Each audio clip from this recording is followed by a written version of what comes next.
Dompet Duafa dan juga Tanam Amal.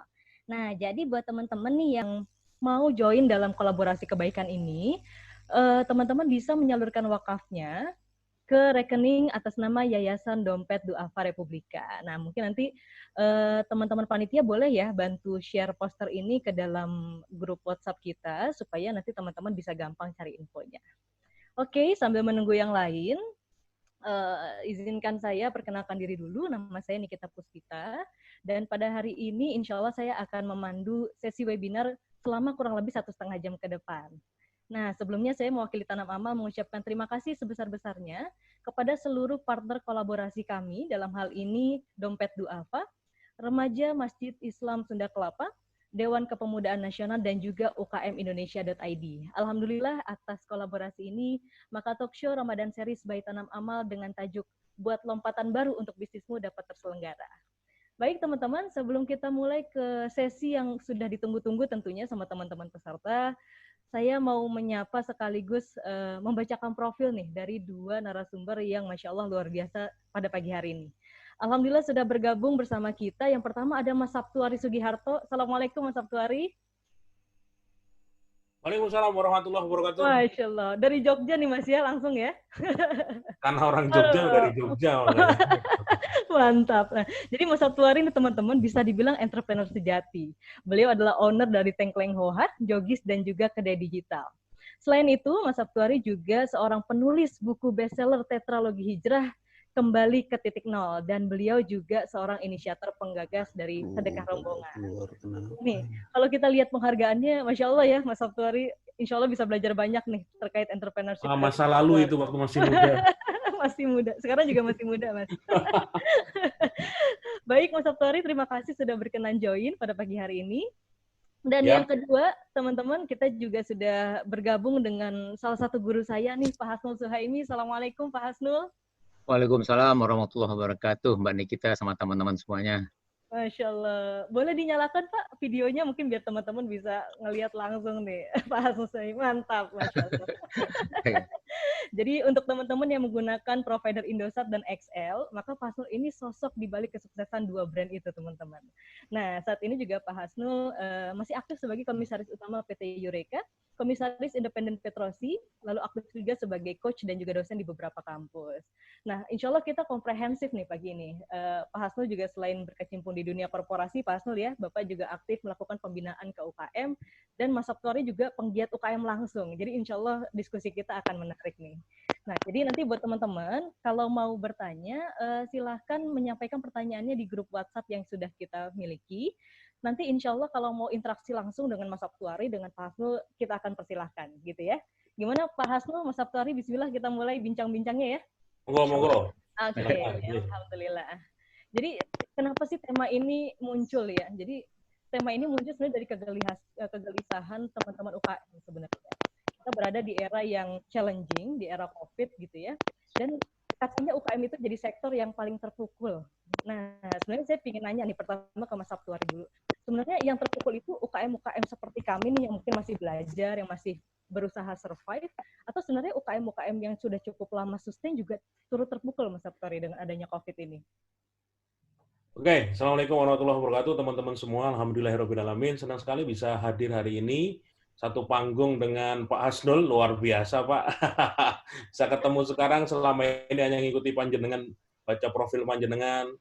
Saya juga punya kartu Excel loh Pak. Terima kasih. Ini yang ditanya soal UKM ya Mbak ya? UKM, betul Mas. Oke, nanti kalau yang korporasi Pak Hasnul ahlinya. Saya ngomong yang level bawah aja. Jadi saya cerita dulu bagaimana efek corona ini bagi kami di Jogja. Saya kebetulan tinggal di Jogja. Saya punya beberapa usaha. Dan kerasa banget efeknya itu ngedrop tanggal 15 Maret ketika pemerintah menyampaikan soal dimulainya social distancing. Ya, kerasa. Tanggal 14 itu saya masih ke Semarang. Corona mulai naik, suasana beberapa tempat wisata di Semarang memang sudah mulai sepi, tapi tetap banyak pengunjung. Tanggal 15, omset kami itu dari yang biasanya stabil, tiba-tiba turun. Tinggal 50%, satu hari itu. Seminggu berikutnya itu tinggal 30 atau 40%. Kami kebetulan kan, saya usahanya kan yang di kuliner ada, terus satu lagi yang di kreatif, ada Jogis sama kedai digital yang merchandising. Pilihannya adalah apakah tetap buka dengan seperti ini, dengan membuat shift-nya kita bagi dua, atau tetap atau tutup sekalian. Karena beberapa teman di Jogja memilih menutup usahanya. Mereka yang melihat, bayangkan omset sehari bisa 5 juta, 7 juta sehari kuliner, tiba-tiba cuma dapat 300.000. Itu gimana bisa bertahan? Buat gaji karyawan nggak cukup, buat operasional nggak cukup, dan mereka memilih tutup. Bahkan saya juga punya beberapa usaha join dengan beberapa teman, ini sudah 2 bulan lebih tutup total, baru kemungkinan berani buka lagi nanti setelah Lebaran. Nah, kami sendiri merasa bahwa memang ini salah satu efek yang luar biasa dahsyat, karena saya di Jogja itu ngalami banyak peristiwa. Gempa Jogja saya ngalami 2006. 2010 itu Merapi meletus, yang Mbah Marijan meninggal itu Jogja juga sangat mencekam. 2014 itu abu vulkanik Gunung Kelut ya, yang dari Kediri itu yang sampai Jogja semua putih itu. Berapa kali musibah kami ngalami. Cuman recovery-nya nggak lama-lama amat gitu loh. Seminggu, 2 minggu kami itu udah bisa, paling nggak bisa bangkit lagi. Tapi ini 2 bulan sangat-sangat luar biasa efeknya. Majlep ke hati rasanya. Waduh, ya, gitu loh. Tapi dalam kondisi kayak gini ada sebuah tindakan yang kita lakukan. Orang nyebutnya pivot. Nah, pivot itu ngambil dari istilah dalam olahraga basket, kita memutar badan dengan tetap bertumbuh pada satu kaki untuk bisa memasukkan bola ke tujuan. Jadi cara nge-grab-nya, duitnya itu beda. Dulu kita hanya nunggu, sudah promosi cukup, sudah iklan Facebook, dan macam-macam, sudah promosi, sudah aktif di sosial media, nanti orang akan datang. Ya. Sekarang nggak bisa. Orang datang tuh nggak ada. Bahkan berapa hari lalu saya ngupload jam 8 malam, tidak ada satupun pengunjung di warung saya. Nah, gimana caranya supaya ini bisa jalan? Nah, kebetulan kalau saya di Tengkleng ini menemukan satu metode untuk bisa ngirim pesanan tengkleng. Tengkleng itu makanan dari tulang sapi, tulang kambing ya. Mayoritas 90% kami kambing.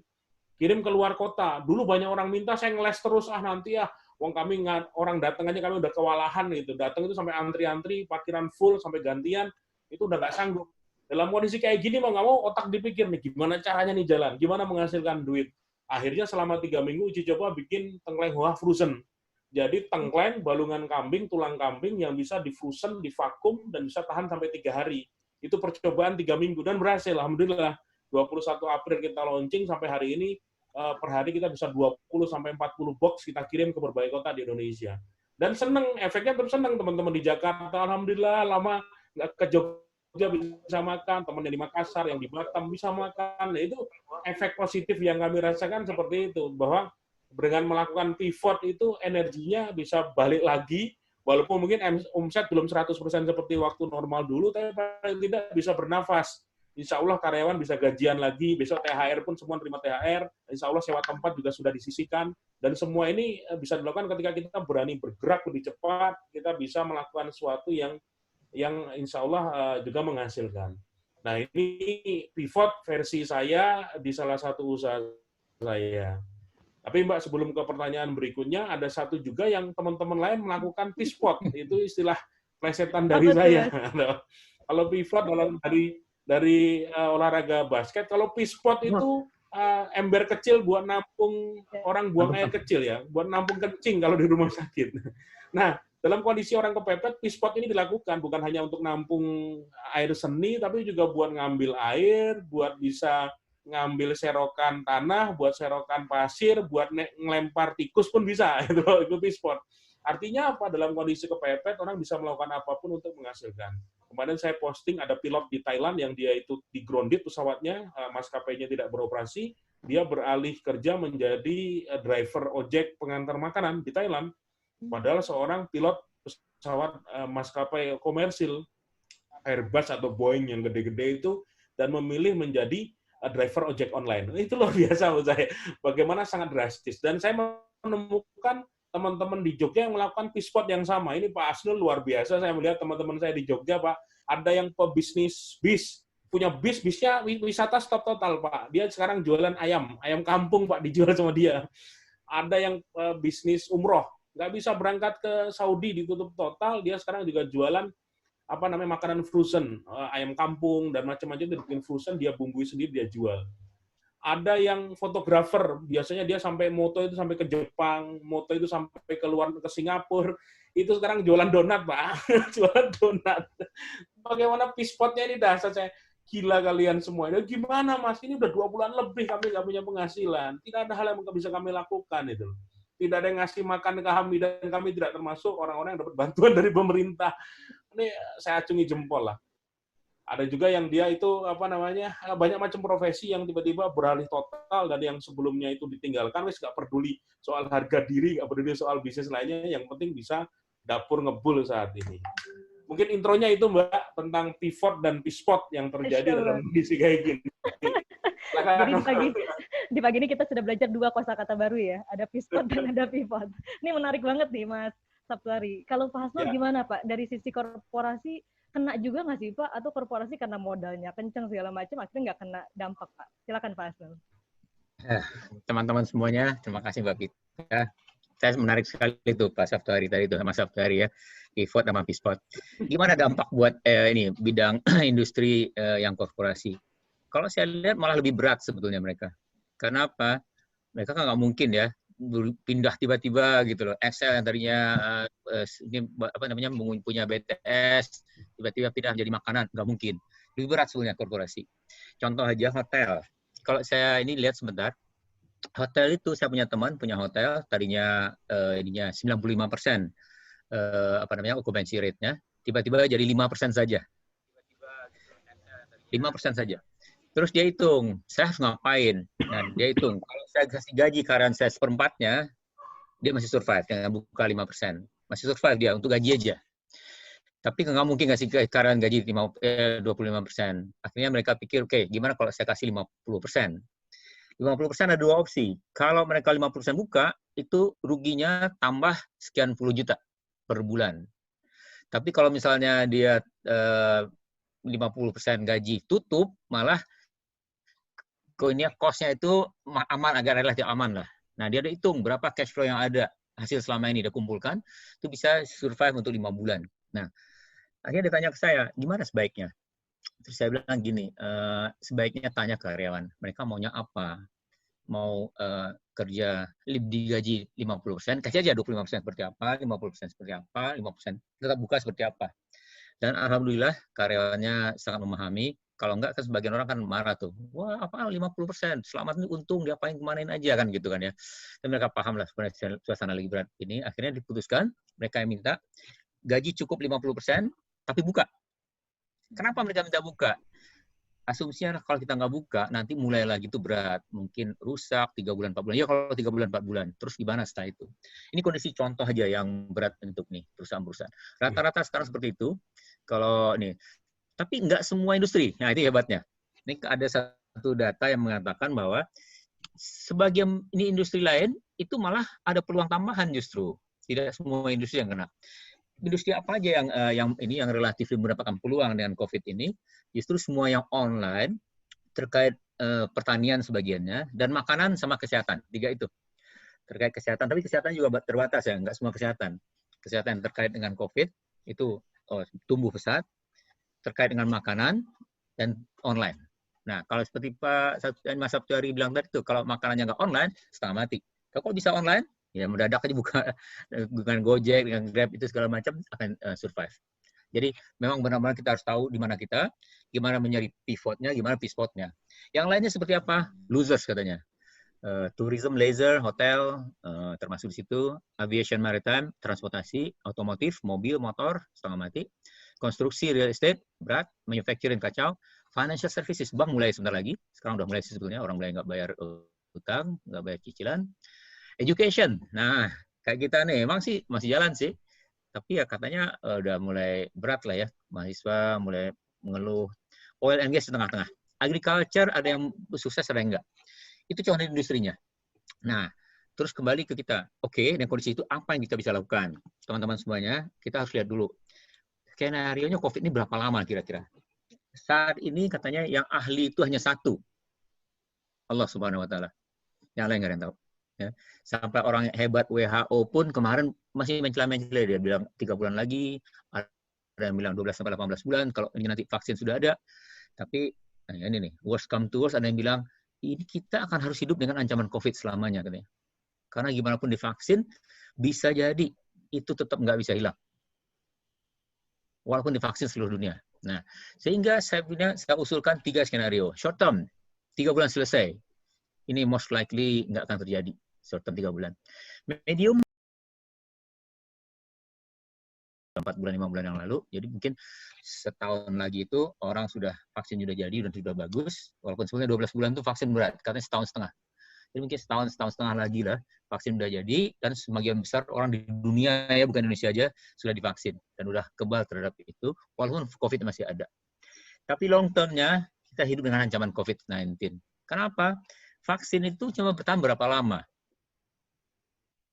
Ya, flu itu vaksinnya biasanya 6 bulan biasanya. Kalau musim dingin orang di Eropa, di Amerika itu disuntik vaksin Bang, untuk 6 bulan.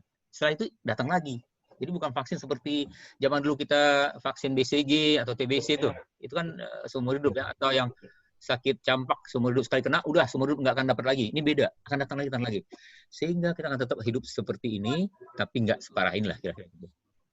Distancing tetap dijaga, terus kita tetap nggak boleh ketemu sama orang lain. Mungkin seperti ini terus. Itu skenario COVID-19. Nah, untuk itu kita kemana? Gimana kita pivot atau pivot? Nggak ada jalan lain, kita harus lihat itu sebagai peluang atau ancaman.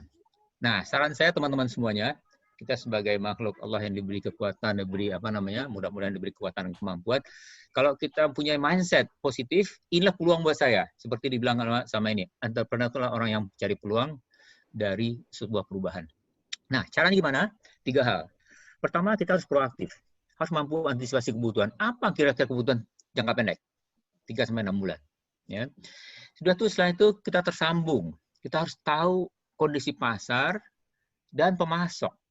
Ya, pasar termasuk suplainya dari mana, ya pasar termasuk kebutuhan pasar seperti apa. Nanti kalau misalnya kebutuhan dapat dijual dari mana, kita tahu itu. Itu untuk suplainya, untuk di mana. Suplainya kita tahu, pemasoknya seandainya kita butuh apa, dapat cari di mana. Kayak tadi lah tengkleng. Kalau tiba-tiba Bapak cari emas, tetap cari tengkleng. Ternyata nggak tahu tempat nyari di mana, suplainya dari mana, susah juga kan. Siap, kita nggak siap gitu. Jadi dua-duanya harus siap. Jadi pertama proaktif, antisipasi, kedua tersambung dengan pasar dan masuk, ketiga harus gerak cepat. Gerak cepat artinya apa? Udah punya pemikiran apa? Tes pasar dulu, udah bagus, baru scale up. Jangan buru-buru. Nanti udah bikin banyak ternyata nggak laku gitu. Nah, dua-duanya harus ini proaktif, tersambung, gerak cepat terkait dengan jangka pendek 3-6 bulan, jangka menengah setelah 6 bulan. Itu yang pertama. Saya kasih contoh aja buat simple. Buat semuanya. Waktu COVID mulai merajalela di Indonesia, orang Indonesia sebetulnya relatif aman-aman, tenang-tenang aja. Ya masih untung, bukan negara saya. Masih untung kita beda. Untung traffic, tapi lama-lama nggak untungnya hilang kan. Begitu mulai bukannya kita antisipasi dulu, tapi malah panik dulu. Apa yang kejadian? Tiba-tiba contoh aja masker ya. Udah tahu lah pasti kita semua. Masker tiba-tiba barang susah, barang hilang, orang butuh semuanya. Nah, kebutuhan membludak, harga naik. Apa reaksinya? Sebagian orang reaksinya marah. Sebagian orang apatis. Sebagian orang proaktif. Nah, proaktifnya 2. Ya, yang pertama negatif, proaktifnya adalah dia borongi, terus nanti jual harga mahal. Nah, itu negatif tuh. Sebaiknya kita nggak negatif, karena kita akan diberi Allah untuk memberikan kebaikan buat ini ya, buat manusia, buat dunia ini. Nah, proaktif yang positif seperti apa? Ini kejadiannya. Pada satu pemerintah bilang, tidak perlu pakai masker.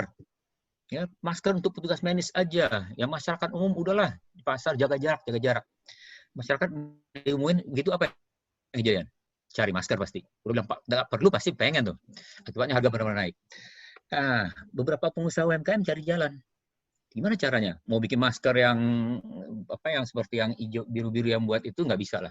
Dia bilang, oke, saya bikin aja. Saya konveksi, saya coba bikin masker. Beberapa bikin masker. Awalnya mungkin buat kasih-kasih dulu. Bikin masker kain, pemerintah bilang nggak ada. Sebetulnya kan seolah nggak ada itu. Nggak ada demand. Ya. Nggak perlu masker, kata pemerintah. Udah gitu yang bilang pula, masker itu di luar harus begini, dalam harus begini. Sehingga kain itu nggak memenuhi syarat. Tapi namanya pengusaha, gue bikin aja dulu deh. Bikin, kasih-kasih. Lagi kerjaan itu, tiba-tiba pemerintah mengumumkan, ya, dimulai dengan DKI, mulai hari ini semua orang keluar rumah harus pakai masker. Pakai masker kain. Nah, nggak ada yang nyuruh, nggak ada apa-apa. Itu namanya antisipasi itu. Ya. Dia udah bikin masker kain. Nah, tapi beda. Kainnya harus 2 lapis. Nah, sehingga tiba-tiba demand naik, produk yang dia bikin tadi itu dengan 3 ubah sedikit, ya desainnya kadang-kadang sekarang masih 1 lapis kok banyak kan. Tapi boleh tambahin ini. Jadi nggak usah 1 lapis sih. Semua orang tiba-tiba nyari itu sehingga dia bisa produknya laku keras. Untungnya tidak seperti spekulan ya. Untungnya cukup bagus sehingga mereka bisa teruskan. Nah, itu kondisi yang saya bilang tadi lah. Mungkin istilahnya Mas Sabtuari itulah pivot yang kecil-kecilan karena mereka relatif masih pengusaha garment tuh. Dikit sih, nggak terlalu banyak. Tapi itulah yang dilakukan. Tidak ada demand, dilarang pemerintah, tapi mereka antisipasi, coba dulu tes, ternyata booming, plak, mereka siap dengan kondisi baik. Sehingga itulah peluang bagi mereka. Pertanyaannya lah, sampai kapan? Jangan terus bikin produksi banyak, nggak juga. Harus bikinnya mungkin per 3 bulan. Tergantung kondisi pasar. Itu ilustrasi dulu aja Mbak Pita. Mudah-mudahan bisa kita diskusi lebih lanjut. Menarik banget nih yang aku dapat dari Mas Sabtu dan juga Pak Asnul. Yang pertama buat teman-teman yang sekarang merasa dimotivasi karena bisnisnya turun 80%, ternyata kita nggak sendirian ya.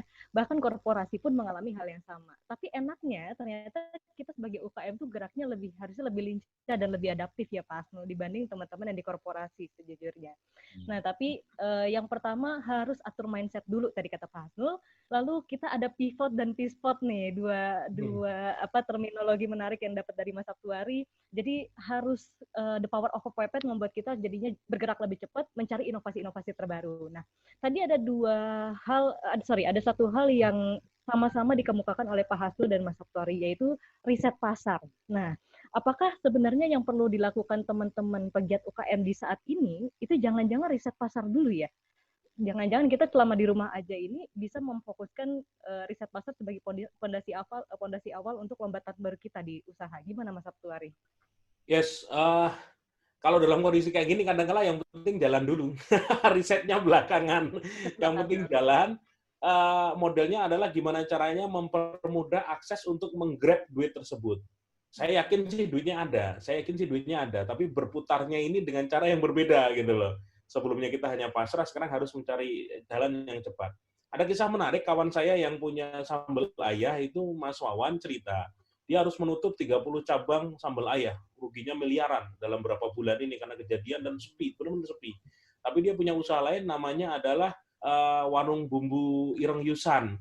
Dan tutup dia memilih untuk jualan produk seperti ini. Nah, ini salah satu contoh produknya, bumbu Yusan ini, bumbu Ireng. Dan kemarin cerita ke saya bukan curhat, ini udah merasa Mas ini saya terselamatkan dengan ini. Bulan kemarin saya laku ini 100.000 botol. 100.000 botol dalam 1 bulan kemarin ini laku. Dia punya jaringan reseller seluruh Indonesia dan sekarang terus bergerak, produksinya terus ditambah. Warung-warung dia yang tutup itu dijadikan tempat produksi 1 bumbu tok aja, hanya ada 2 rasa. Ini menarik, artinya apa? Orang tetap membelanjakan uangnya tapi dengan cara berbeda dan ini jadi ngirit gitu loh. Orang kalau makan sekarang cukup pakai nasi, telur, dikasih bumbu, orang bisa makan seperti itu. Ada juga teman saya yang lain yang dia juga levelnya UKM saja, benar-benar UKM, jualannya pun tanpa toko yang besar, model reselleran, model HP dengan WA. Ada satu teman cerita, dia punya kawan yang bekerja di industri obat yang memproduksi vitamin C. Jadi kata dia vitamin C itu sampai kenaikannya 300% permintaan pasar. Sampai pabriknya itu 24 jam beroperasi non-stop, sampai udah nyerah untuk memproduksi vitamin C. Bahkan kalau kita beli vitamin C di supermarket, itu mau beli itu dibatasi. Hanya boleh 1 strip. Wah, diopo ini mau beli macam-macam nggak boleh. Biasanya bisa berapa botol, ini 1 strip aja, habis itu nggak boleh lagi. Nah, ada teman-teman lain yang ketika diuntungkan bahwa imunitas bisa naik kalau kita banyak vitamin C itu juga muncul di lemon, ada di lemon. Akhirnya penjual lemon bergerak ini. Cepat. Ada kawan saya, Mas Awan di Karawang itu cerita bagaimana dia dulu dalam waktu 6 bulan persiapan dan momennya ketika corona ini meledak gitu, penjualan lemon dia itu sampai melejit luar biasa, sampai tembus miliaran. Bahkan dia bilang baru sekarang kau bisa beli mobil cash hanya dari jualan lemon saja. Benar, mobilnya itu ya difoto, dipajang di Facebooknya. Ini benar-benar hasil 3 bulan ini jualan lemon tok bisa beli mobil cash tanpa utang sama sekali. Artinya dalam setiap kondisi seperti ini peluang itu tetap ada bagi orang-orang yang paham, mereka yang bukan hanya pivot dalam bisnisnya, tapi juga menemukan bisnis baru, pispot baru yang bisa dilempar gitu loh. Wes opo wae yang penting laku gitu. tahu cara menggunakan sosial media, menghimpun reseller, pinter membuat copywriting, cover selling, apapun itu yang membuat orang tidak harus sewa tempat di mall, tidak harus buka di ruko di pinggir jalan dengan sewa yang mahal. Bahkan ini semua hanya jualan level rumah modal HP, dan itu sudah bisa dilakukan. Ekspedisi ini panen, Mbak. Saya ketika ngirim tengkleng Huafusen itu ketemu beberapa teman ekspedisi. Ada salah satu ekspedisi besar di Indonesia malah ngomong, Mas, kami ini corona malah over ini, kiriman membludak. Sampai kami itu beli 5 mobil baru loh untuk ngangkut. 5 mobil itu dibeli untuk ngangkut orang-orang yang ngirim barang. Jadi yang termasuk yang panen Pak Asnul ini industri ekspedisi Pak Asnul. Wah, luar biasa mereka ini. Rezekinya banyak banget ini mereka. Mungkin gitu, Pak. Oke, silakan Pak Asnul, mungkin ada yang mau ditambahkan? Oke, terkait memahami pasar, ya. Memahami pasar ini ada seninya sebetulnya. Karena bagi sebagian orang coba-coba gagal terus. Sebagian orang itu lemon aja bisa jadi mobil. Mobilnya harus kasih logo tuh. Mas Sabdari ya, dikasih logo. Lemon depannya ya. Yang kayak gitu, Pak. Ya. Nah itu. Terus gimana seninya memahami pasar? Itu yang paling penting sebetulnya. Secara prinsip sekarang ini semua yang online, terkait dengan online, akan tumbuh. Gitu ya. Semua yang online, semua makanan, ya terutama dengan kesehatan. 3 itu. Online, makanan, kesehatan. Nah, lemon tadi pas kan ya? Sama tadi, bumbu tadi itu. Makanan, untuk kesehatan, dan online dikirim gitu. Jadi itu prinsip utama dulu untuk saat yang jangka pendek ini 3-6 bulan ke depan. Nah, dalam kerangka 3 itu apa yang bisa kita lakukan? Nah, biar paham pasar caranya gimana? Menarik tuh. Ada beberapa cara. Pertama dari diri sendiri. Ya, teman-teman coba berpikir sekarang, tapi jangan sebagai supplier. Hilangkan pikiran suppliernya, lupakan produk saya apa. Tapi coba pikirkan, coba antisipasi, misalnya empati. Posisikan diri kita pada sisi orang yang butuh di pasar. Renungkan sekarang apa yang dibutuhkan orang. Saya contohnya ya, kalau saya nih sekarang di rumah ngelamun aja, nonton TV, udah sampai mata bengkak nih karena nonton TV, udah bosan. Terus mau ngapain? Saya duduk, saya mikir apa? Olahraga 15 menit, 20-30 menit udah selesai. Kita punya 24 jam ya, mungkin dipakai 8 jam buat tidur. 16 jam mau ngapain? Nah, akhirnya saya mikir, apa kebutuhan. Ketemu tuh, saya butuh ini. Akhirnya saya bikin kamar, kantor di kamar. Biasanya kan saya di kamar tempat tidur nih, sekarang udah ada kantor di kamar gitu. Meja kecil saya taruh itu. Nah, kalau teman-teman bisa membayangkan apa kebutuhan orang 3-6 bulan ke depan, bayangkan aja ya, nggak usah nanya ke mereka. Itu akan ketemu tuh, kayaknya orang butuh ini nih, gitu. Yang pertama. Yang kedua, caranya gimana? Nanya ke customers. Melalui apa? Ya, mungkin kontak teman-teman, tapi carankan kamu sebagai customers nih. Nah, itu networking yang kedua tadi saya bilang, tersambung gitu.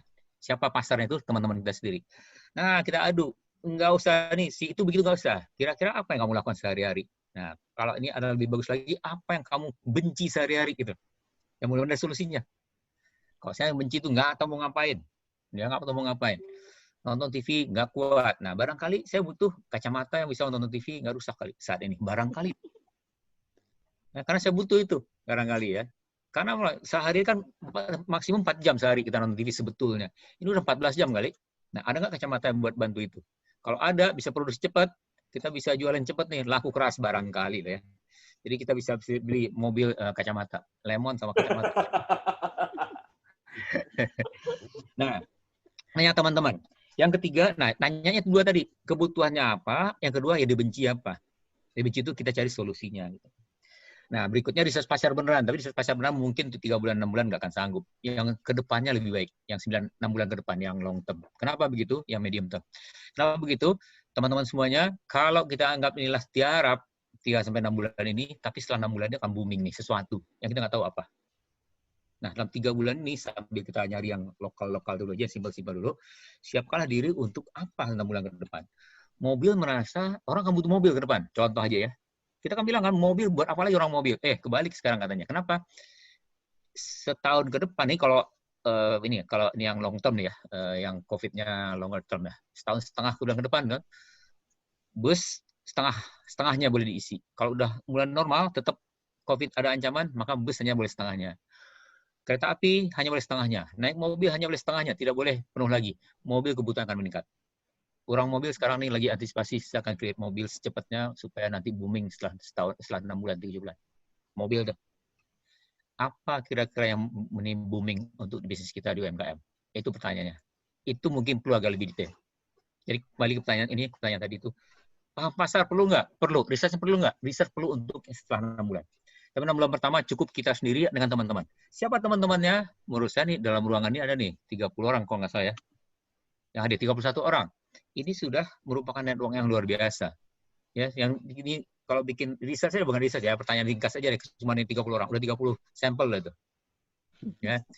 Itu saran saya. Dan jangan lupa untuk 3-6 bulan ke depan nih online, kesehatan, makanan. Kira begitu. Setelah itu anything setelah itu. Begitu Mbak Pita sama Sari. Jadi kalau boleh saya simpulkan, riset itu perlu, tapi teman-teman jangan pikirin riset kayak bikin skripsi atau tesis yang butuh sophisticated, enggak ternyata. Jadi teman-teman bisa pertama memposisikan sebagai diri sendiri sebagai konsumen, kita tuh butuhnya apa sih kira-kira dalam waktu selama di rumah ini. Lalu kita juga bisa tanya ke teman-teman, ke channeling yang kita punya di WhatsApp, di Instagram, pasti teman-teman punya itu semua. Dan mungkin untuk riset yang sifatnya sophisticated, itu nanti untuk jangka panjang aja kita gunakannya. Saya tanya dulu ke Pak Asnul. Pak Asnul, kalau industri telekomunikasi gimana Pak? Ini panen nggak nih Pak? Orang pakai data banyak ini Pak. Buat kuliah online, sekolah online ini gimana Pak? Betul.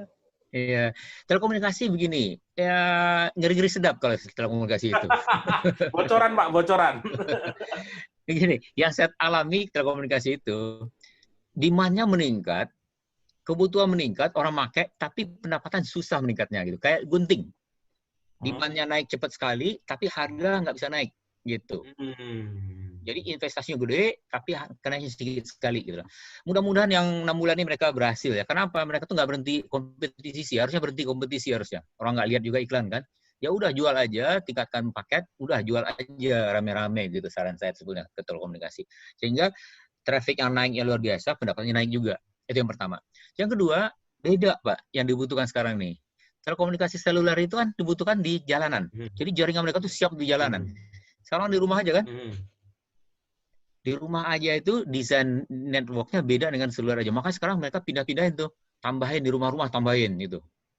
Sehingga kadang-kadang orang merasa juga, kok jaringan jelek? Bukan karena jaringan jelek. Kok tiba-tiba jaringan rumah saya? Bukan karena tiba-tiba jelek. Tapi orang terlalu banyak pakai di rumah aja sekarang. Traffic di rumah aja itu beda sama traffic di jalanan. Ya itu ngeri-ngeri sedapnya di situ. Traffic naik, pendapatan belum tentu naik. Trafficnya naik di mana, kita punya jaringan di mana. Sehingga dua-duanya mereka harus kerja keras. Mereka kerja keras loh sekarang nih. Tapi kalau saya lihat, mudah-mudahan sih ada peningkatan lah. Saya mau nambahin sedikit lagi Mbak Pita. Mbak Pita, satu lagi saya lupa tadi. Silakan Mbak. Selain dari diri sendiri, sama teman-teman, sama research, ada satu lagi sebetulnya. Lihat internet.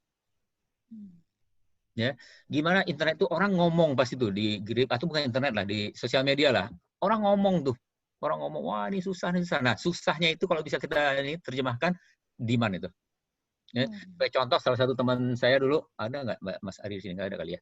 Dia cerita, dia mau bikin startup yang bikin orang itu bisa transfer uang gratis kemanapun. Ya, kan kita kalau sesama bank gratis, ke bank lain bayar kan. Nah konsepnya itu aja, simpel aja. Semua orang kemanapun, bank apapun, antar bank gratis melalui dia. Jadi orang misalkan BNI ke BCA, nah ke dia BNI, dia BCA kan, sampai kan sama-sama gratis ya kan, nggak ada apa-apanya gitu. Terus dia udah bikin, nah waktu dia bilang siapa yang butuh ini ya kira-kira ya gitu. Nah dia tanya-nanya teman-temannya, mulai teman sama teman dulu, cukup berhasil, naik ke temannya teman, orang tuanya teman, berhasil. Nah setelah itu mau scale up, bingung dia mau kemana, dia lihat internet. Apa yang dilakukan sama dia? Dia coba cari, ngapain orang yang butuh transfer, apa yang dilakukan mereka di over internet. Ini mereka cari. Nah, cari-cari ternyata orang mau transfer itu dicari adalah kode bank. Jutaan ternyata sehari orang cari kode bank di internet itu. Nah, gitu. Dilihat itu, nggak tahu gimana caranya kerja sama Google kali ya, beli ke Google sedikit. Nah, dapat orang itu, ditawarin ke orang itu langsung. Booming dia. Di internet itu ada. Jadi ada caranya untuk lihat. Saya nggak tahu, anak-anak muda lebih tahu dari saya gimana cara lihat Instagram, lihat WhatsApp, kalau ada bisa Facebook itu. Nggak tahu caranya, saya nggak ngerti. Coba lihat di situ, Anda akan bisa tahu pasar lebih cepat barangkali. Bisa short term, bisa long term di situ. Itu tambahan sedikit lagi. Terima kasih. Baik, Asma. Jadi dari diri sendiri, dari channeling, dan dari internet. Tapi jangan lupa, jangan habiskan energi di riset aja. Yang penting harus gerak ya, Mas Sabtuari, karena dapur harus ngebul terus gitu ya, Mas Sabtuari ya. Iya, betul. Oke, ini menyambung tadi Mas Sabtuari sempat bilang terkait P-spot nih. Sekarang ada fenomena menarik di lapangan. Ini kebetulan saya background-nya kedokteran gigi, jadi banyak teman-teman saya sebagai dokter gigi itu yang akhirnya dirumahkan, karena kan tidak semua case kesehatan gigi boleh dipakai. Akhirnya banyak teman-teman tuh banting setir, jadi jualan apa. Jadi kita sebutnya banyak entrepreneur dadakan sekarang. Nah, P-spot semua, betul. Mungkin dari Mas Sabtuari dan Pak Asnu bisa memberikan tips nih, gimana sih supaya teman-teman yang entrepreneur dadakan ini bisa segera adaptif. Karena kan kita di era yang biasa aja udah cukup challenging, ditambah sekarang eranya COVID makin challenging lagi. Gimana nih tips teman-teman yang jadi entrepreneur dadakan? Oke, pilihannya dua, Mbak. Apakah mau menjadi produsen atau menjadi penjual? Saya bilang kalau menjadi entrepreneur, mereka biasa jadi dokter gigi atau jadi karyawan dimanapun, sistemnya sudah jelas. Terjun ke entrepreneur ini sangat beda sekali. Entrepreneur jalanan ini luar biasa, harus benar-benar siap mental. Kalau mau jadi produsen, ya jual sendiri, produksi sendiri, urat malunya memang harus diputus. Urat malunya harus diputus, nggak peduli gelarmu apa, kamu lulusan mana, se-ekstrim-ekstrimnya lah, ya toh. Mau jualan kalau pagi hari nasi uduk atau nasi kuning aja cukup pakai meja, digelar tulisan dengan spanduk, jual nasi uduk, kasih lauk cumi, kasih lauk gorengan, kasih lauk teri yang atau telur yang dibakar itu, pasti ada beli, wes. Banyak orang yang butuh pagi hari untuk sarapan. Nah, nanti setelah Ramadan itu pasti itu ada, lalu lintas di situ banyak, dengan menggelar itu pun, dan yang jelas harus makanannya enak ya. Itu pasti insya Allah ada orang beli, wes. Sambil berdoa sedekah di depan, insya Allah itu jalan. Itu sebagai produsen kecil-kecilan. Saya dokter gigi, dokter gigi itu yang penting sekarang bisa ngebul ini menghasilkan. Tapi jangan remehkan. Ada penjual bubur ayam di Jogja atau nasi kuning itu sehari dia bisa menghasilkan duit omset sampai 3 juta, 4 juta loh. Hanya jualan sekian jam. 4 juta, 3 juta dari hasil jualan di pinggir jalan sendiri. Tapi laris luar biasa. Itu kalau menjadi produsen. Yang kedua adalah nggak mau, saya nggak bisa masak, saya malas menyiapkan peralatan. Modal saya cuma 5 juta atau 10 juta. Maka pilihannya adalah menjadi penjual. Produknya produk apa? Produk apapun jadi reseller dan sekarang terbuka banget. Mau makanan frozen ada, mau snack ada. Saya sekalian promosi snack saya ini loh. Nah, yang jamur lunas itu sama ini usus nagi. Ini kan saya produksi di Kediri, menggerakkan para petani di sana. Mitra saya Mas Bagas bikin petani-petani jamur di sana digerakkan biar produksi. Ini saya tinggal di Jogja, pabriknya di Kediri, tapi kita punya reseller seluruh Indonesia. Sebulan kita bisa menjual minimal 10.000 pieces, bahkan pernah tembus sampai 22.000 pieces. Ini orang nggak harus mikir produksi, kamu cukup transfer modal 1 juta, 2 juta, dikirim, terus jual aja ke tetanggamu, online, ke Instagrammu, ke Facebookmu, di grup WA perumahanmu, atau manapun, dan itu ternyata sangat mengena gitu loh. Dengan cara seperti ini, teman-teman tinggal milih, pengen menjadi P-spot, ini kondisi sudah P-spot nih, nggak peduli dengan masa lalu dan gelar loh, mau produksi sendiri atau menjadi seorang penjual saja. Silahkan, mana yang mampu dilakukan dan ditekuni gitu. Karena bisnis itu kalau menjadi seorang entrepreneur mungkin kamu punya modal, kamu punya akses, kamu punya jaringan. Tapi kalau kamu nggak tekun itu biasanya ambruk ya. Bosenan, dikit-dikit ngeluh, dikit-dikit udah nggak laku, selain nggak bisa. Entrepreneur harus tekun. Tekun itu pokoknya ketika orang lain udah menyerah, kita hajar terus. Yang lain orang sudah pokoknya orang urusan, jalan terus, itu loh. Harus kekeh. Mungkin seperti itu. Monggo Pak Asnul. Silakan Pak Asnul. Waduh, udah lengkap sekali Mas Sabtuari. Saya nggak berani nambahin lagi. Saya bantuin ini aja di mindset-nya aja tadi. Mindset tadi itu. Teman-teman semuanya, untuk bisa pindah dari apa yang kita selama ini sudah lakukan ke sesuatu yang baru itu nggak gampang. Nah, kalau saya mau nambah sedikit, boleh nggak Mas Sabtuari? Monggo Pak. Selama ini kita kan berada di titik yang udah top spot lah ya. Top spot. Jadi yang hebat, spotnya udah spot. Mau pindah jadi P-spot, itu nggak gampang.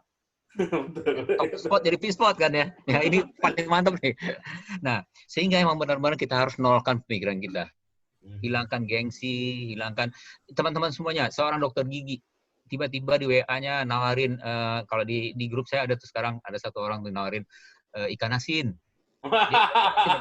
Seru tapi Pak, itu seru itu luar biasa. Seru sebetulnya. Apalagi orang Padang. Orang Padang kan, ya, kalau saya terutama kalau yang umur-umuran saya nih, harus ada tuh makan sehari itu ikan asin dikit aja sih buat nemenin aja. Tapi harus ada asin-asin sedikit kan. Tiba-tiba orang yang hebat, top spot, tiba-tiba nawarin di grup WA itu kita ikan asin. Apa pikiran orang tenang dia kan? Waduh, itu berat sekali. Wah, lagi bangkrut nih, butuh duit. Bangkrut, butuh duit. Ada yang, ya biasalah teman-teman kan, apalagi kalau seangkatan tuh. Udah nggak ada lagi duit buat ini, buat buka. Gitu ngomongnya. Tapi dia diam aja. Ya, namanya orang lah, namanya usaha katanya. Nah, itu mindset ini harus dimulai dulu. Siap-siap untuk dari top spot menjadi P-spot, dari 100 atau 80 berapa menjadi 0 lagi. Start with zero. Teman-teman semuanya, saya kasih cerita dikit ya. Dari Stay Corporate. Tahu Advan nggak ya? Advan, handphone. Sama Iya, ini. Pak. Sama Oh iya notebook. Pak, Advan ya dulu. Notebooknya dia nomor 1 di Asia Pasifik. Nomor 1 loh. Handphonenya dia di Indonesia nomor 3, sempat nomor 3. Ya. Tapi sebelum ini kejadian, sebelum COVID ini kejadian, udah drop terus, dihantemin terus sama nomor 1 lah Samsung, nomor 2 Oppo, nomor 3 Advan. Apa dulu? Ini pas itu ya. Nah, terus Vivo di bawahnya, terus baru Xiaomi. Tiba-tiba Xiaomi hantam pasar, tiba-tiba Vivo hantam pasar. Tok, dia anjlok ke nomor 5. Salesnya turun, sehingga hancur 2 tahun yang lalu tuh kejadian. 3 tahun yang lalu dia bagus, 2 tahun yang lalu dia hancur. Nah, setelah hancur, kemarin saya baru diskusi lagi sama dia, saya sempat bantu waktu itu. Kita mau naik kelas awalnya, tapi bukan naik kelas, malah dihantam, malah geger otak. Jadi dari top spot, benar-benar zero spot, 0 P-spot. Dia bilang, saya terima nasib saya turunkan saya 0 lagi, dia bilang gitu. Jadi sebuah produk lainnya di stop, dia turun lagi dari awal, dia mulai dari 0 lagi 2 tahun yang lalu. Dan lebih banyak online. Jadi proses seperti yang kita bicara sekarang ini. Ya. Dia mulai dengan itu, produknya dibatasi hanya beberapa aja yang laku, dan tadinya puluhan, sekarang hanya beberapa aja, mulai dengan 1, 2, akhirnya 4. Teman-teman semuanya, dalam 2 tahun di recover, ini agak panjang karena corporate ya, corporate nggak bisa secepat itu, tapi recover. Dan selama COVID ini, drop lagi salesnya, tapi profit naik. Karena apa? Dengan sales ini, dia nggak jualannya melalui toko-toko tutup kan? Dia pindah online. Drop sih, nggak ini, tapi dropnya itu dibandingkan cost yang turun, malah profit naik. Dia bilang, saya akan teruskan begini, dan akan antisipasi ke depannya, kita akan balik lagi ke pasar katanya. Sementara pasar sendiri seperti apa? Samsung drop sekarang. Nomor 1 Oppo, nomor 2 Vivo, ya. Baru setelah itu masuk Samsung, baru Xiaomi, baru dia di bawahnya. Itu kondisi sekarang. Kemarin Vivo nomor 1 sekarang Pak, di Kompas berita kemarin. Vivo nomor 1. Bulan ini Oppo ya? Vivo sudah naik nomor 1 Vivo. Wah, lebih baru lagi tuh. Saya informasi dari ini kemarin. Berbaca kemarin siang ya Pak, di Kompas itu. Gila. Nah, itulah dunia bisnis seperti itu sekarang. Nah, kembali itu, seperti teman saya itu, waktu saya tanya, waktu 0 lagi seperti apa? Itu kayak dia balik ke zaman dia 10 tahun yang lalu kan. Dia bilang, saya nggak apa-apa, saya ingat aja, saya nggak ada punya siapa apa-apa. Kembali seperti tanya Pak tadi kan, saya nggak punya apa-apa, asap saya harus ngebul, anak saya harus makan, ya udah, apapun ngomongan orang, saya terima aja. Nggak dimana juga, terima aja. Kalau saya seorang dokter, kuliah sekian tahun, S2, S3, ya saya jalan aja, apa boleh buat. Saat ini saya cuma bisa ini, pilot tadi ya. Ya gimana, apa boleh buat? Sekarang jadi ojek, apa boleh buat? Dan itu yang ada sekarang ini. Nah itu, mindset kita turunkan, karena toh kita sama-sama makhluk Allahnya, nggak ada yang tinggi, nggak ada yang rendah, masa beliau, kecuali ibadah kita kan ya. Nah, dengan niat ibadah, mungkin mudah-mudahan kita kuat. Itu saran saya untuk menghadapi itu. Saya sudah alami itu, waktu saya pensiun dulu, 5 tahun yang lalu, tahun 2015, dari seorang dirut, saya baru jadi seorang dosen. Masih enak sih dosen, karena mahasiswa kan nggak ada yang ngelawan sama dosen, jarang ya. Tapi habis itu saya jadi coach juga. Jadi coach itu kadang datang ke orang yang kita mau coach. Tiba-tiba anak buah saya telepon saya, Pak, kita tolong di coach dong, anak buah kita 5 orang. Dulu orang nggak ada apa-apanya, sewaktu saya jadi dulu, sekarang jadi saya coach, ya datang ke sana, saya datangin, saya pasangin alat, nanya-nanya, saya catat gitu loh. Dia bilang, Pak, saya nggak tega lihat Bapak. Dia bilang, nggak perlu nggak tega, itu masa lalu. Saya jadi dulu masa lalu. Sekarang saya seorang coach, tugas coach seperti ini, kamu terima aja. Omongannya saya catat, yang penting-penting ya. Saya kembali ke dia, kita diskusi. Terus nih saya perbaiki gitu. Kayak anak mahasiswa yang perbaiki presentasinya depan dosennya. Saya dari mahasiswanya, dia jadi dosen saya seolah. Dulu anak buah saya nggak ada siapa-siapa zaman itu. Tapi dunia berubah. Kita P-spot sekarang, udah terima aja. Dengan catatan nanti suatu saat P-spot yang besar, P-spot yang mewah barangkali. Itu malah biasa, Pak. Kira-kira begitu, Pak Witan. Mindset Baik, gitu. Masya Allah. Jadi menarik banget nih buat teman-teman yang sekarang jadi entrepreneur dadakan. Yang pertama memang harus ubah mindset yang awalnya top spot jadi V-spot. Jadi nambah 3 kosakata. Sekarang kita ada top spot nih. Yang dulunya kita mungkin kerja stabil, mau di perkantoran, mau di kedokteran, dan lain sebagainya. Sekarang kita harus ubah apa yang bisa kita lakukan dulu gitu ya. Dan geraknya mau apa nih? Bisa ada 2 pilihan. Mau jadi produsen atau mau jadi penjual aja, tergantung dengan skill teman-teman. Kalau ngerasa belum bisa jadi produsen, mungkin bisa jadi reseller dan lain sebagainya. Dan yang paling terakhir, jangan lupa tekun menjadi kata kunci, gitu ya Mas Sabtuari ya. Ya, betul. Nah, ini ada pertanyaan nih Pak, mohon izin Pak Hasnul dan Mas Sabtuari. Jadi sekarang sudah banyak yang melakukan V-spot, banyak orang mendadak berjualan dengan produk yang sama. Nah, di beberapa grup banyak pedagang yang sama, sehingga bisa jadi pasar udah jenuh katanya. Gimana nih cara mengantisipasi pasar yang sudah jenuh? Monggo, Mas Sabtuari dulu mungkin boleh. 2 pendekatan, mau profesional atau spiritual. Kalau profesional, maka harus diberikan nilai tambah dan layanan lebih. Misal, orang jualan lemon banyak, tapi kalau dia minimal 2 beli di area Jogja, saya kebetulan dalam proses rencana jadi distributor lemon juga. Karena teman saya yang nawari, wes mas ini, wes apapun sikat pokoknya. Saya punya tempat yang masih kosong, jadi distributor aja. Itu kalau minimal 2, free ongkir. Wah, rapopo. Saya handle orang, wes lah, kamu sekali ngantar dapat 10.000 daripada kan driver ojek udah banyak, ini sendiri aja biar bisa lincah khusus untuk nganterin lemon. Kasihlah sekali ngirim, dia pesan minimal 2, kita dapat untung misalnya satunya 25.000, 50.000. Nah 10.000 buat bensin dia jalan itu, kalau hanya jarak satu motor itu kan 1 liter itu bisa 30 kilo kalau motor rata-rata ya, 20-30 kilo, lebih malah. Nah itu insya Allah ngirit, dan itu bisa dilakukan. Berikan nilai tambah sesuatu yang kompetitor tidak diberikan. Apakah itu mau di free ongkir atau dikasihkan bonus sesuatu yang orang lain butuhkan. Apapun itu di produk masing-masing. Yang kedua adalah soal konsep rezeki. Kalau tadi profesional, yang kedua adalah spiritual. Konsep rezeki itu yakin bahwa Allah itu sudah jatah rezeki kita masing-masing. Soal banyaknya berapa itu tergantung doa kita, ikhtiar kita, sedekah kita. Bahkan saya kalau lagi seminar juga ngasih contoh. Ketika mau berusaha itu benar-benar detil. Baru semalam saya mentoring dengan teman-teman reseller produk saya yang Jalu ini. Bahkan saya bilang kayak gini, kalau perlu ini produk kamu pegang kayak gini. Sebelum berangkat berdoa, ya Allah, hari ini minggu ini saya target penjualan 200 pieces ya Allah.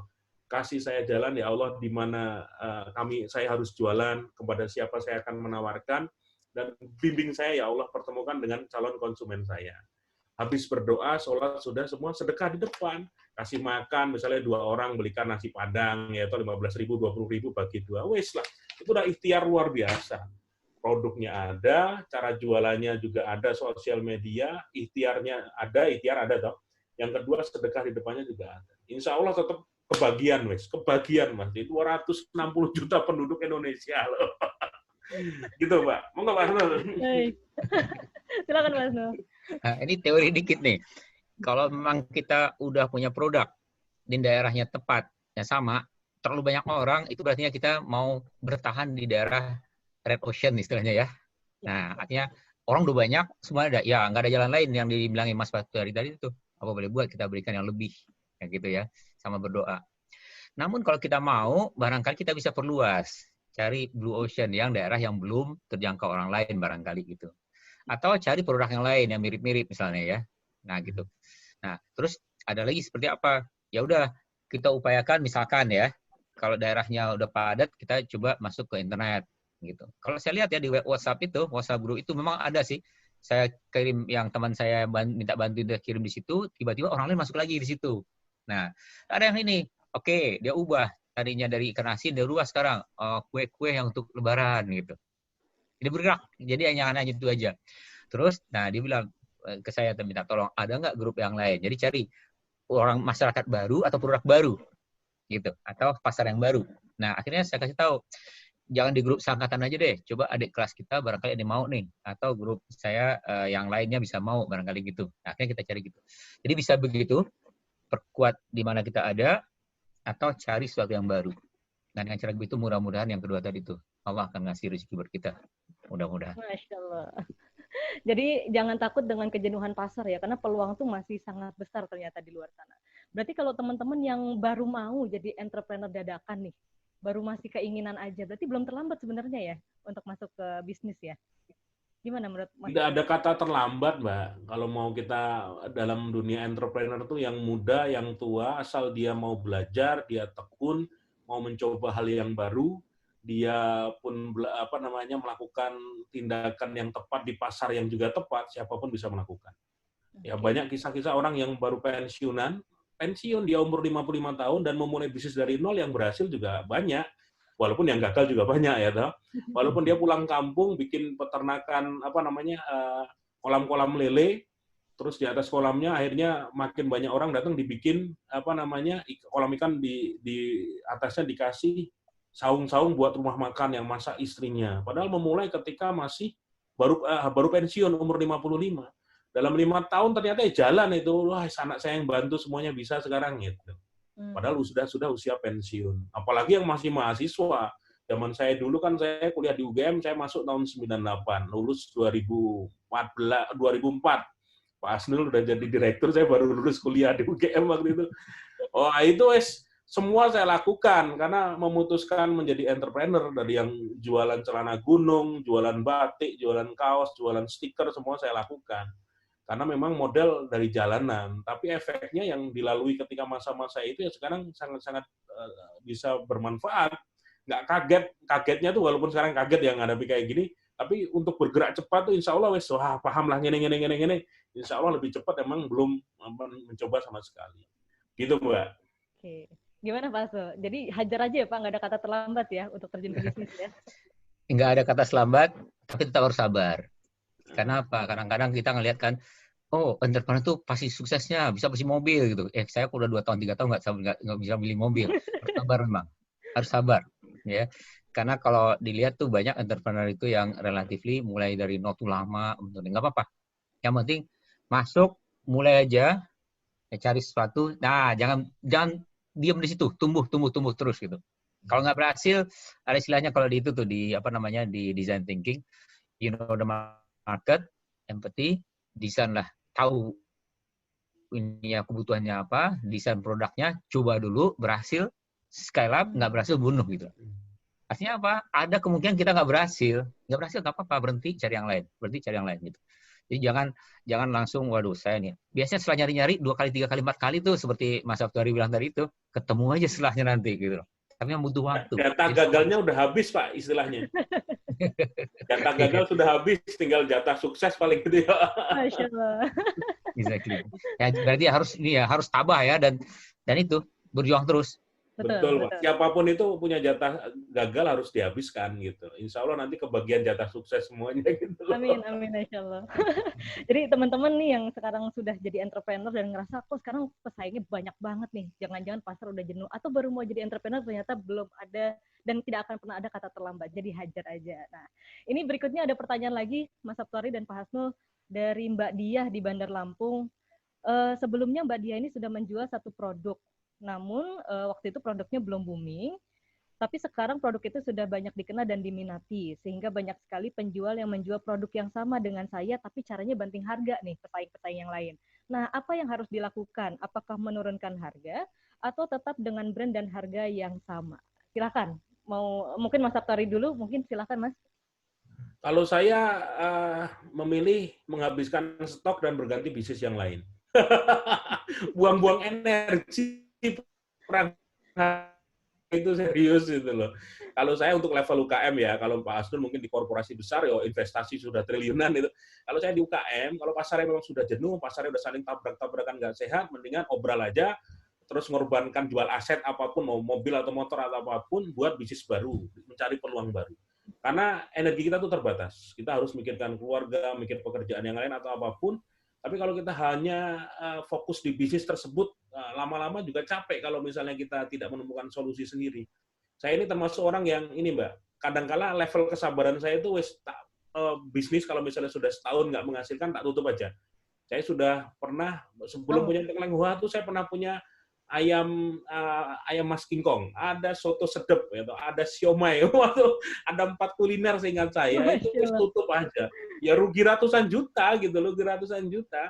Tapi ketika menemukan bisnis yang kuliner yang brandnya bisa diangkat, orang datang rebutan itu, ya wes ini berarti rezeki saya di sini.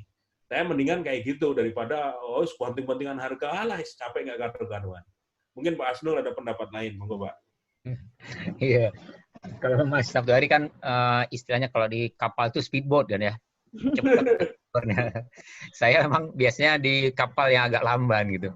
Nah, bisa kasih contoh aja. Tahun 2007 ya, saya tuh banting harga tuh. Saya banting harganya. Ya, saya banting harga. Nelfon itu harganya Rp1.000, saya turunkan Rp100. Nah, kebayang nih apa yang harus dilakukan oleh Telkomsel. Saya bikin Telkomsel waktu itu ya. Saya pikir-pikir waktu itu Telkomsel pasti akan nurunin harga juga. Tapi butuh waktu gitu. Nah, gitu. Buat semuanya, saya perkirakan waktu itu berapa lama Telkomsel ngikutin saya? 6 bulan. Jadi kita sebagai yang banting harga harus siap nih, karena 6 bulan lagi akan ikut. Kenapa? Untuk banting harga, dia harus dapat produk yang lebih murah kan ya. Distribusi harus lebih murah. Terus dia bisa bikin kapasitas besar. Kalau di telekomunikasi harus kapasitas besar yang utama. Nah, saya bilang, kalau dia nanti, saya turunin harga dulu, dia turunin harga dulu, sementara dia 6 bulan itu saya cari sesuatu yang lebih murah lagi. Jadi saya bisa bikin produksi saya murah. Jadi waktu dia turun harga, saya turun harga terus. Sehingga pada saatnya nanti akan berhenti. Itu yang saya perkirakan. Teman-teman semuanya, apa yang kejadian? Tahun 2007 saya banting harga dari Rp1.100. Telkomsel diam aja. Wah, saya ambilin pasar. Nah, jadi diam aja kayaknya bukan solusi. Dia akan ambil pasar, kompetitor kita itu. Nah, tapi kalau kita ikut banting harga, kita kan belum siap dengan cost lebih murah. Sehingga kita akan tergerus profitnya. Nah, apa boleh buat? Dua-duanya dilakukan oleh Telkomsel. Ya, saya lihat benar tuh. Telkomsel pintar sekali, hebat sebenarnya perusahaan itu. Saya dulu sempat jadi direktur marketing Telkomsel. Zaman itu sih kita nanggok aja sih zaman itu. Tapi begitu saya turun harga, saya kebayang tuh kompetitor saya seperti apa. Dia lakukan apa yang dilakukan? Dia turunkan harga pelan-pelan, nggak berhasil. Akhirnya dia nekat, dibikin jaringan, dia turun harga juga seimbang sama saya. Nah, pada saat seimbang sama saya, pasar diambil sama dia, dia rugi, tapi saya juga hancur. Nah gitu. Tapi saya beruntung. Selama 6 bulan itu, saya udah siapkan dulu apa seandainya ini ya, dalam 6 bulan. Nanti saya turun harga, dari Rp100, Telkomsel turun, katakanlah jadi 200, 150, saya harus turun lagi gitu. Nah, saya bilang, saya harus cari teknologi supaya cost-nya turun. Saya harus bikin jaringan supaya cost-nya turun. Saya bikin solusi untuk jualannya supaya cost turun. Sehingga cost-nya selalu akan selalu lebih rendah di Telkomsel. Begitu turun harga, saya turun harga lagi. Profit kita tetap ada. Tapi memang profit nggak tinggi-tinggi amat gitu. Jadi kembali ke pertanyaan yang dari Lampung, Mbak dari Lampung. Sanggup nggak turunin cost lagi? Ya, caranya gimana? Misalnya produksinya diperluas misalnya, atau jalurnya dipersingkat, ya, jualannya online, tambah atau apanya. Kalau sambut turunnya cost, ladenin dulu sementara waktu. Ya. Nah, hitung juga berapa lama mereka itu bisa bertahan dengan cara gitu kan. Kalau kita turun harga, dia turun harga lagi. Kalau kita punya brand, harusnya harga kita nggak selevel dia. Kayak saya Rp100, Telkomsel itu nggak Rp100. Dia kasih dia 200. Tapi 200 Telkomsel sama 100 laku dia. Karena orang lihat Mercy harga 2 kali lipat Kijang beli Mercy lah kalau gitu. Semacam gitu kali ya. Nah, tinggal gimmick-gimmicknya. Jadi teman ini harus hitung tuh. Berapa cost saya bisa turun, berapa saya harus punya profit, sampai harga segitu saya ikutin. Di bawah itu saya nggak ikut. Hitung juga berapa lama saya bertahan, dia berapa lama bertahan. Gitu. Biasanya dengan sinyal begitu, biasanya saling paham juga. Kan dia juga pengusaha kan ya. Awal-awal mungkin cari pasar dulu. Dia pengusaha. Hitung-hitungan nanti ketemulah equilibrium yang tepat. Nah, telekomunikasi equilibriumnya berapa? Telkomsel itu turun jadi 200, Indosat 150, saya turun jadi 90. Itu equilibrium baru. Satu diam semuanya, nggak turun-turun lagi. Udah tahu, untung lo segitu Pak ya. Exactly. Jadi hitunglah mereka, hitunglah kita, berapa yang pas, tahan di situ. Kalau perlu rugi sebentar nggak apa-apa, bertahan di situ.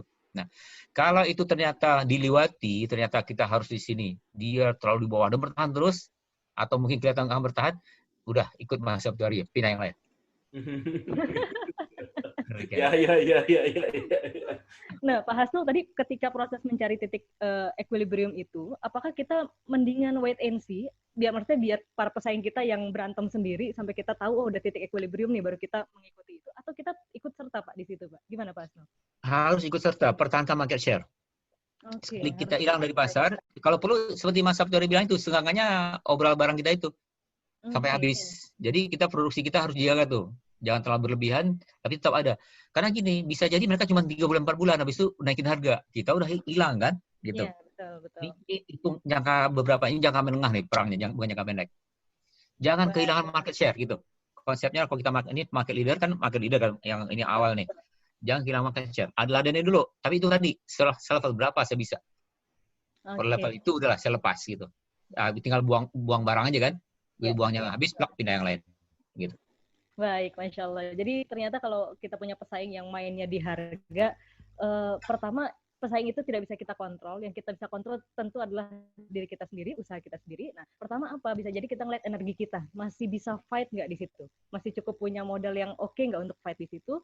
Atau cara yang kedua untuk bisa margin strategi, tentu kalau nggak naikin sales adalah kita turunin cost. Nah, kita lihat apa aja bisa kita efisiensikan, misalkan dari salah satunya supplier. Nah, baik Pak Hasnul dan Mas Sabtuari, ada pertanyaan selanjutnya dari Mbak Sunayana di Banda Aceh. Masya Allah nih, jauh-jauh nih Pak yang ikut ini kita nih.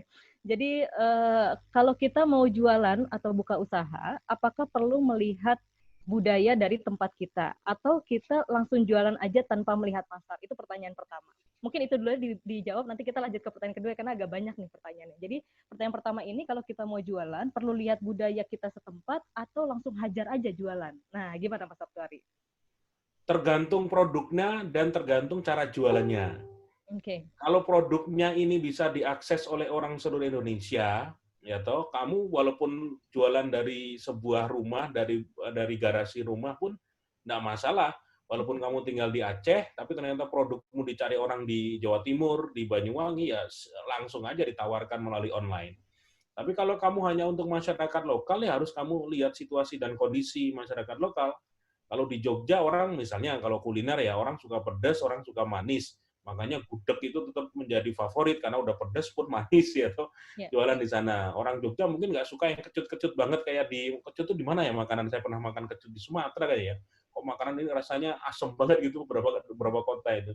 Memang harus sesuaikan dengan kondisi masyarakat sekitar. Nah, soal ini memang kalau soal produk saya melihat bahwa kewajiban untuk online sekarang ini terutama untuk pengusaha-pengusaha muda ini harus 100% dilakukan. Karena memang energi kita kalau kita pengen buka cabang di banyak tempat itu investasinya besar sekali. Apalagi saya bersama teman-teman digerakkan yang anti utang ya, wis nggak mau lagi utang bank, nggak mau lagi utang di lembaga keuangan untuk pengembangan usaha. Mending kita syirkah saja atau sabar. Mungkin kita hanya di satu kota tapi produk kita bisa keluar kota. Saya punya teman pernah diajak ke tempat usahanya di Jogja, hanya masuk gang sempit, masuk jalannya pun hanya cukup untuk 1-2 orang. Terus ketika sampai di ujung dia sudah punya rumah satu ruangan full, isinya 40 karyawan, ruangannya tertutup, bahkan jendela itu enggak ada, tapi AC-nya ada 6, adem gitu. Dan mereka semua 40 karyawan itu lagi ngelipeti kiriman-kiriman gamis anak perempuan. Dan itu pesanan ribuan. Saya tanya, omsetmu berapa dari tempat ini? Rata-rata minimal 1 miliar per bulan. Hanya di gang sempit, gitu, jualannya online, nggak ketahuan, mungkin orang pajak nggak tahu juga itu, gitu. Tapi dia produknya nyebar ke seluruh Indonesia, sampai omsetnya 1 miliar per bulan. Ini dahsyat, saya bilang. Jadi, momen-momen seperti ini harus dilakukan buat teman-teman. Apakah harus sesuai dengan masyarakat sekitar? Ya, tadi tergantung produknya sama cara jualannya. Gitu. Mungkin intinya seperti itu. Masya Allah. Terima kasih Mas Sabtuari. Pak Hasnul, silakan Pak Hasnul. Iya, udah mantap itu. Konsepnya masyarakat sekitar dan culture yang mana gitu. Kulturnya terkait produk kita dan sekitarnya mana? Sekitarnya ke market kita. Kalau bukan market kita, nggak jual di sekitar, ya ngapain kita perhatiin kan? Kecuali yang terlarang lah ya. Misalnya kan, contoh aja nih, warung Padang. Namanya warung Padang kan. Ada yang bilang warung Padang sama aja, nggak sama warung Padang itu. Warung Padang di Padangnya jauh lebih pedas daripada yang di Jakarta. Itu kan sesuai dengan kondisi. Mungkin di ini nggak tahu lah, di Jogja mungkin agak manis dikit kali ya, kalau di Solo kali ya, barangkali. Paling ya Pak, dimodif juga. Dimodif, Pak. Nah, kalau saya pulang ke Padang saya nggak kuat. Saya orang Padang, makan warung Padang sih senang di Jakarta. Kalau pulang ke Padang nggak kuat, pedas minta ampun. Jadi nggak standar kok itu. Sederhana di sini sama di ini, sederhana di satu tempat, yang lain beda-beda sesuai dengan lingkungannya gitu. Jadi terkait culture yang mana terhadap produk kita ini ngeling apa enggak? Itu pasar kita apa enggak? Kalau pasar kita ngeling dengan produk kita, iya harus ikuti kalau gitu. Nah, kalau seluruh Indonesia ya udah culture Indonesia yang diperhatikan kadang-kadang gitu kan ya, Mas. Betul, betul. Jadi Katanya kalau di Padang nggak ada warung Padang ya, Pak ya? Nggak ada, orang Bukit Tinggi yang ada. Nggak ada warung Padang. Nggak ada warung Padang di Padang katanya. Ya, ya. Benar itu. Jadi insight-nya menyesuaikan budaya ke target pasar kita. Apakah target pasar itu ada di lokasi kita atau jangan-jangan seluruh Indonesia disesuaikan ke sana. Nah, ini pertanyaan kedua nih Mas Sabtuari dan Pak Asnul dari Mbak Zanayana di Banda Aceh. Jadi beliau itu ceritanya mau reseller, tapi produknya base-nya di Bandung. Nah, sedangkan kan pengiriman dari Bandung ke Banda Aceh aja udah mahal. Kalau mau jual lagi via online, itu gimana cara siasatinnya? Jadi kayak distribution channel nih menyebabkan cost-nya tinggi, lalu mau jual online, gimana nih yang cara siasatinnya? Yes, Enggak, ada sistem reseller dengan menggunakan sistem dropship.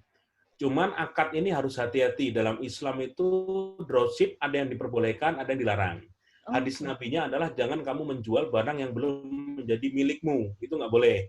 Artinya apa? Kalau saya misalnya join sama Mbak Nikita, kamu punya produk, aku menjadi resellermu. Sistemnya dropship ya.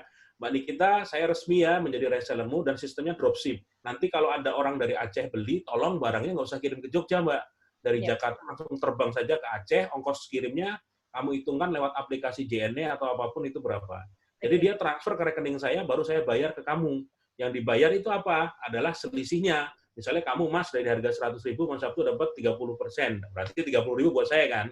Ya. Itu akad yang diperbolehkan dalam Islam. Walaupun saya tidak megang barangnya, ini sepemahaman saya dan pernah saya tanyakan ke Ustadz yang ahli fikih muamalah, bahwa tidak harus barang itu menjadi milik saya kalau aku sudah tahu kualitasnya dan aku punya akad denganmu, Mbak Nikita, selaku produsen. Okay. Itu boleh, ya. Artinya apa? Aku sebagai tim marketingmu, ya. Jadi Banda Aceh nggak masalah, barang dari Bandung, dia jualan orang Surabaya, kamu tinggal telepon, dari Bandung tolong kirim ya ke Surabaya. Nah, itu boleh. Itu yang pertama. Yang kedua adalah model dropship yang kita harus bayar duluan. Misalnya Pak Asnul produsen sepatu. Pak Asnul, saya beli 100 pieces sepatu di depan, Pak. Satu sepatu harga 300.000, berarti saya bayar 30 juta. Nanti Pak, saya akan promosi di Facebook, saya akan promosi di Instagram. Kalau ada orang beli Pak Asnul, saya akan transfer. Pak Asnul hari ini 10 pasang ya, saya tolong dikirim. Saya udah transfer di depan dengan 30 juta. Tolong Pak, yang 10 hari ini dikirim ke Surabaya 1, ke Malang 1, ke Semarang 1, selisihnya saya WA semua. Itu juga boleh. Artinya apa? Barang sudah saya miliki, tapi tidak harus masuk ke gudang saya, tidak harus dikirim ke Jogja. Pak Asnul misalnya tinggal di Jakarta atau dimanapun, tinggal ngirim ke kota tujuan. Yang dilarang dalam Islam adalah dropship palu gada. Apa-apa lo minta, gua ada. Tidak punya akad dengan produsen, asal comot gambar di Google, habis itu koar-koar dia sebagai pemilik barang. Itu dilarang. Okay. Ya, bisa nih saya ngupload di Google, cari barang flash disk. Unik, kalau nggak casing HP. Wah, tak comoti foto-foto itu. Tak catat nama penjualnya. Habis itu saya promosi habis-habisan. Pas ada orang beli, baru saya pesan. Resikonya biasanya, kalau barang habis, saya minta maaf, mohon maaf, warna yang ini habis. Gitu.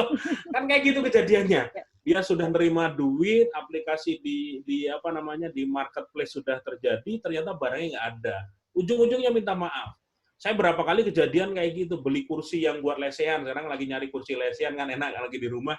Itu sudah saya transfer, 3 hari kok nggak ada kabar, tiba-tiba stok barang habis, nggak dari dulu deh, toh. Ada duit saya dikembalikan. Jadi yang tidak boleh dalam Islam adalah dropship serampangan sebagai palu gada, ngaku-ngaku sebagai pemilik barang, padahal barang belum menjadi miliknya. Jadi Mbak, siapa tadi di Banda Aceh, kalau memang kamu mau menjadi sistem reseller dropship, maka hubungi produsen yang ada di Bandung, disampaikan akadnya seperti itu, kamu boleh menaikkan harga atau mendapatkan diskon, dan minta tolong sama mereka ngirim langsung ke kota tujuan. Tidak harus itu ke Banda Aceh. Tugasmu hanya megang handphone, ya toh? Tugasmu hanya megang handphone, dan kamu promosi tiap hari dengan cara apapun, tanpa harus nyepam ya, supaya itu dagangan laku.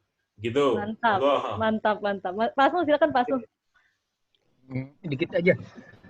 Seandainya pasarnya di Banda Aceh semua, artinya lebih banyak Banda Acehnya, masih mungkin.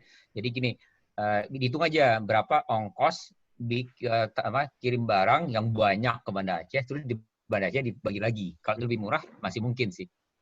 Tapi kalau ternyata ongkos Banda Aceh terus nyebar lagi lebih mahal, ya udah jelas dari Pak Sabtuari harus dengan cara begitu. Oke. Ya. Baik, Sebagai jadi contoh nih, contoh aja nih ya. Kantor pos itu kan punya jaringan terbesar di Indonesia. Nah, kalau JNE mau ngirim keluar kota, misalnya yang jauh yang dia nggak ada, itu dikumpulin banyak-banyak lo dikirim kantor pos. Oh, iya. Harga Tapi kantor nggak lebih tahu murah dari kan? JNE itu, Pak. Tahu dari JNE itu. Terus dari situ dibongkar baru dikirim di lokalnya. Itu jauh lebih murah bagi mereka daripada dia dikirim langsung gitu. Nah, mungkin Iya. gitu. Iya. Jadi partai besar sampai di situ dibagi-bagi. Kalau masih mungkin gitu ke Banda Aceh masih mungkin sih, masih ada margin. Oh, Masya Allah, menarik ya. Jadi kembali lagi ke target pasar kita siapa. Kalau target pasar ternyata memang di Banda Aceh semua, silahkan main quantity, tunggu banyak baru kirim. Atau kalau ternyata tersebar, berarti kita bisa pakai sistem dropship seperti yang tadi Mas Sabtuari bilang. Nah, ini pertanyaan terakhir dari Mbak Sunayana yang masih di Banda Aceh. Kalau kita jualan, kita perlu mikir cuan dulu atau lihat dulu nilai yang ada pada produk kita. Jadi mikir value dulu atau mikirin cuan dulu nih kalau mau jualan. Monggo Pak Asnul. Pak Asnul, monggo. Ahli produk kalau Pak Asnul. Kalau saya simpel aja, produknya laku apa enggak gitu. Ya, kalau produk kita bisa laku, ya harus ada cuan. Ya, nah, kalau misalnya kita ingin produk kita ingin laku dulu, ya terus cuan belakangan, ya udah sebar dulu dengan harga mungkin ada diskon, tapi belakangan bisa naik sedikit supaya cuannya dapat gitu. Yeah. Nah, itu harus dihitung dari awal menurut saya sih. Karena gini, bisa jadi kita nggak punya cuan kalau lakunya cuma 10-15. Tapi kalau saya sempat jualnya 100, maka dengan harga yang sama, profit saya turun, naik karena cost-nya turun, karena besar gitu. Ya udah, untuk 15 dulu biar aja nggak terlalu untung dulu, tapi begitu sampai 100, otomatis tanpa naikin harga ya, kita akan mendapatkan profit. Nah, ada strategi orang, ya udah, saya rugi nggak apa-apa dulu, nanti saya naikin harga. Itu hati-hati. Karena pada saat kenyataannya, begitu kita naikin harga, orang lari dari kita. Gitu. Jadi kembali hitungannya lah, kapan profit? Karena hitung kita harus ada profit. Kalau nggak ada profit, kita nggak bisa tumbuh kan ya. Di mana hidup kita gitu. Jadi kita tergantung kita mau posisinya seperti apa, apakah profit kita jangka pendek, jangka panjang, volume besar apa tidak gitu. Itu secara simpel. Atau Mas Sabtuari yang lebih lapangan gimana pengalamannya? Ampun Pak, setuju pokoknya. Undi seperti itu pokoknya. Baik. Udah nih, nggak ada lagi yang tambahin. Siap, lanjut. Monggo ada lagi? Lanjut ya. Oke, pertanyaan berikutnya. Dari Ayu di Depok. Sejauh ini sudah bisa produksi sendiri, namun belum mampu menjual. Nah, bagaimana sebaiknya memulai untuk menjual bagi pemula? Platform online apa sih yang paling baik untuk digunakan? Monggo, siapa dulu nih? Mau Pak Sabtuari dulu, Pak Hasun dulu? Untuk jualan, Instagram sama Facebook masih yang paling efektif. Kalau Twitter ngomong politik ya, aku udah off Twitter ya. Capek aku ngomong Twitter itu. Terlalu buas Twitter itu. Paling enak itu untuk jualan di Facebook, Instagram, dan juga di marketplace. Ada yang Tokopedia atau Bukalapak, Shopee itu beberapa produkku oleh manajemen dimasukin di sana semua, jadi orang bisa membeli gitu loh. Okay. Terus kalau kamu fokusnya ke produksi, maka harus menggandeng orang-orang yang bisa jualan. Karena nggak mungkin kamu ahli produksi tapi juga ahli jualan, itu kayaknya jarang orang yang bisa menguasai semuanya gitu loh. Yeah. Mungkin ada tapi jarang. Artinya berbagi rezeki. Produksi kamu kapasitas sehari saya bisa produksi 100, bisa bagi 200. Nah, bentuklah tim penjualan, harga dari kamu berapa, mereka berapa, boleh naikin harga atau enggak, kalau mereka cari reseller boleh enggak, harus dicari seperti itu. Tapi kalau semua pengen one moment show, apa-apa dilakukan sendiri, oh kesel mbak, ya mikir cucian belum diangkat, dan sebagainya. Saran saya harus mulai dipisah tugas sebagai produsen atau dengan tim penjualan itu harus punya sendiri. Bahkan ada beberapa buku kan yang sekarang lagi ngehits bagaimana membentuk tim penjualan, bagaimana punya tim reseller itu dibangun, bagaimana itu banyak workshop dan trainingnya. Ikut aja untuk belajar ke sana. Gitu. Oke, mantap. Silakan Pak Asnul, ada yang mau ditambahkan? Udah setuju, mantap. Karena dibales aku. Kompak banget nih dari narasumber kita nih. Karena kan UMKM yang kita coba bantu di UI kan Mbak Nikita sama Mbak Hans, Mas Hans, gitu kan ya, selalu Instagram. Nomor 1 Instagram memang. Betul, Pak. Instagram, karena ini foto, Facebook, emang begitu sih. Infonya ada TikTok ini Pak. TikTok katanya bisa buat jualan juga, cuman saya males praktek TikTok. Megal-megal itu. Jadi jangan bermain di dua kaki ya Mas Abtuari ya. Lebih baik kita spesialisasi either di produsen atau di penjual gitu ya. Saran saya seperti itu, karena keterbatasan energi kita itu luar biasa, harus diakali dengan cara berbagi rezeki dan tanggung jawab pada orang lain. Masya Allah. Oke. Kita lanjut ke pertanyaan berikutnya, nggak apa-apa ya, masih banyak ini pertanyaan dari teman-teman. Jadi pertanyaan berikutnya dari Mas Hanafi di Payakumbuh. Jadi bagaimana tips menjaring dan memanage reseller serta dropshipper bagi seorang produsen? Gimana tipsnya nih? Saya ya. Boleh Mas. Saya dulu. Ini Mbak, kalau cara sederhana itu yang dilakukan oleh tim saya itu sering dibagi diadakan model kayak apa namanya ya? Bukan ya kayak seminar online lah. Kalau nggak ada bimbingan. Misalnya kalau di Jalu baru semalam kita ngumpulkan ada berapa puluh orang yang baru joinan, kita kumpulkan, dikasih tahu cara jualan seperti ini. Materi-materi promosi sudah disiapkan. Jadi reseller kita itu di Budaya Kota nggak mau ribet. Tugas dia hanya nambahin nomor HP di foto tersebut. Misalnya kita punya beberapa produk gitu. Nah, ini di foto, segala macam. Sudah bagus, terus nanti kita editkan, tapi bagian nomor teleponnya itu dikosongin. Biar mereka isi sendiri-sendiri gitu loh. Jadi orang yang tinggal di Karawang, orang yang tinggal di Bandung, orang yang tinggal di Subang, orang yang tinggal di Magelang, orang yang tinggal dimanapun, itu diisi sendiri. Misalnya pengen menggrab pasar di lokasinya, tujuannya yaitu gitu loh. Jadi reseller itu memang tetap ada seleksi alam. Saya ngerasain langsung kok. Kalau ada reseller pertama mungkin 100 orang, namanya dia mungkin nyambi kerjaan lain, jenuh dan lain sebagainya, akhirnya berkurang, tinggal 50 yang aktif. Akhirnya kita buka reseller lagi untuk mengisi kekosongan yang 50 yang hilang. Nanti terkumpul 100 lagi dalam perjalanan 2-3 bulan, tiba-tiba berguguran 1-2-1. Itu biasanya wajar. Orang-orang karena setiap orang punya kepentingan hidup sendiri-sendiri. Tiap orang punya tujuan hidup sendiri-sendiri. Mungkin dia merasa jenuh, nggak cocok di bidang ini, tidak bisa dipaksakan. Tapi kalau kita punya produk, saranku memang harus tim reseller itu yang benar-benar juga diperhatikan. Artinya juga mereka mendapatkan akses sebanyak-banyaknya untuk bisa menjual, baik dari materi maupun ilmu jualannya. Monggo, Pak Asnul, tambahi. Saya coba jawab dari pengalaman di telekomunikasi ya. Telekomunikasi itu ada dua caranya. Pertama, cari orang-orang yang udah besar-besar. Jadi karena agen-agen yang udah ada, kita ajak tuh kerjasama di Telkomsel gitu caranya. Jadi ada pemain besar di masing-masing provinsi diundang. Kami produk nih, kami tolong bantuin sama kita. Siapa aja mereka? Zaman Aldo lah, toko-toko handphone, jadi yang sejenis. Tapi belakangan toko handphone nggak terlalu kuat. Akhirnya cari yang lain lagi. Ada yang pemainnya farmasi misalnya kan, yang mereka udah biasa dia. Kita ajak mereka tuh. Nah itu, jadi top down. Ya, itu bisa. Tapi itu cocok buat perusahaan-perusahaan besar biasanya. Nah, yang kecil seperti apa? Waktu XL, kita lihat kalau kita ikut dengan cara begitu, yang gede-gede udah dimakan sama Telkomsel sama Indosat, kita nggak bisa apa-apa lagi. Kita balik. Kita datang ke toko-toko justru. Toko yang ada, kita bilang, mau nggak kamu jadi reseller saya? XL. Kamu sekarang jualan berapa? Jualan sehari mungkin ada 50, ini Pak, sehari. Sebulan 50 gitu. Mau nggak jadi 500 atau 5.000? Mau. Tapi caranya gimana? Kamu menjualin ke sekitar kamu gitu. Jadi dia diangkat dari titiknya sebagai outlet atau toko menjadi reseller. Itu biasanya mereka senang sekali. Kenapa?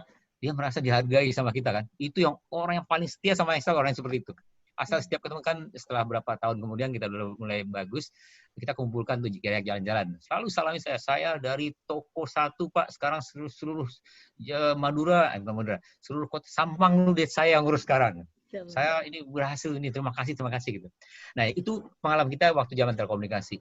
Nggak tahu, bisa nggak teman saya di Payakumbuh ya, sekampung kita, saya Bukit Tinggi, 22 kilo dari Payakumbuh, itu 33 kali ya, 33. Itu bisa kalau sekarang ini gimana? Kita pilih-pilih orang yang sudah jualan barangkali, yang mirip-mirip atau apa, kita ajakin dia ikut kegiatan kita.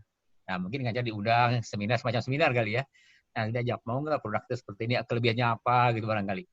Mungkin itu analoginya. Karena kan sekarang kan nggak ada toko-toko kan ya, tokonya lebih online, atau toko online yang ada barangkali. Yang kita lihat bisa ikut bantu kita, dipilihin itu, terus dibuatlah dengan seperti Pak Sabtuari bilang tadi itu. Disiapkanlah semuanya sehingga dia tinggal gampang gitu loh. Jangan suruh dia kerja, kita yang kerja, dia tinggal nerusin ke jaringannya dia. Gitu. Beli jaringan. Jadi senjata pemasarannya udah harus komplit dulu, jadi dia lebih gampang ya untuk menyebarkan informasi itu. Wah, menarik nih, Masya Allah. Kalau sekarang pertanyaannya dari tetangganya Mas Sabtuari di Jogja nih. Dari Mbak Septiana. Terkait dengan dropshipper yang tadi disampaikan yang diperbolehkan dalam Islam, itu pembeli bayar ke dropshipper atau ke produsen langsung, terutama bagi produsen yang masih tahap merintis, ingin memperluas pemasaran, namun di sisi lain kapasitas produksi juga masih sedikit. Monggo dijawab dulu, karena ini ada 2 pertanyaan. Kita yang pertama dulu nih. Silakan Mas. Bisa dua-duanya, tergantung akad dengan si produsen. Saya kontak Pak Asnul, nanti kalau orang beli, ini pakai merek Pak Asnul. Orang transfer ke Pak Asnul, 1 sepatu 500.000. Nanti yang 200.000 transfer ke saya loh Pak, nggak masalah. Transfer ke rekening Pak Asnul. Jadi tugas saya adalah sebagai marketernya produk sepatu Pak Asnul. Atau yang kedua adalah mereka transfer ke saya 500.000, yang saya kirim 300.000 ke Pak Asnul. Tapi saya kan udah bayar di depan tadi, 30 juta. Kalau kan 2 sistem tadi ya, apakah mau saya bayar dulu semuanya di depan, atau model saya memasarkan dan dapat komisi dari Pak Asnul. Bebas, asal sepakat akad disetujui antara produsen dengan penjual. Ya, yang penting semua happy, semua untung ya, tidak ada yang dizolimi gitu. Monggo Pak Asnul, ada yang mau ditambahkan? Udah nggak ada, udah lengkap. Nggak punya ilmu lagi untuk itu.